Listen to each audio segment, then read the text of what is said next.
রানাঘাটের এই গলিটা আমাদের প্রত্যেকেরই চেনা। কেন চেনা?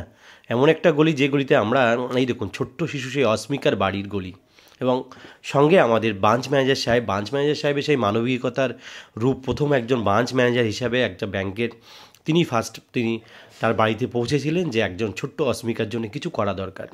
সমাজের প্রত্যেকটা মানুষের কন্ট্রিবিউশনের জন্য কিন্তু আজকে তার যে 16 কোটি টাকা অ্যারেঞ্জ হয়ে গেছে এবং সেই জার্নির কথা কিন্তু সাহেবকে বলছেন হচ্ছে ওর মা যে কীভাবে এই টাকা অ্যারেঞ্জ হলো এবং ওর সঙ্গে পাশে ওর বাবাও আছে এবং আমাকে দেখতে পাচ্ছেন যে সামান্য একটু ক্যামেরা বন্দি হয়ে গেছে এবং ওর বাবার মুখ দিয়ে শুনবেন সাহেব এবং ওর বাবার যে ওদের কথোপকথন যে কীভাবে তাদের এই জার্নিটা এত বড় একটা জার্নি যে কীভাবে এরা এটা করলো সেই তার কথাটা কিন্তু তার মুখ থেকে শুনুন। ফান্ডিংয়ের ব্যাপারটা রোগটা তো নতুন নয়, রোগটা আগেও ছিল এবং রোগটার সম্বন্ধে আমাদের এই রাজ্যে এরকম অ্যাওয়ারনেস বা ক্রাউড ফান্ডিং কেউ কোনোদিনও হয় না। এটাই ব্যাপার। এটাই কিন্তু আমাদের ভারতের অন্যান্য রাজ্যে কিছুদিন আগেও একটা দিল্লিতে একটা বাচ্চা উনি এয়ারফোর্সের একটা মানে ওর বাবা এয়ারফোর্সে করে ক্রাউড ফান্ডিং করে পেলো। এর আগেও অনেক এরকম বাচ্চা ক্রাউড ফান্ডিং এর মাধ্যমে আমাদের অন্যান্য রাজ্যে পেয়েছে।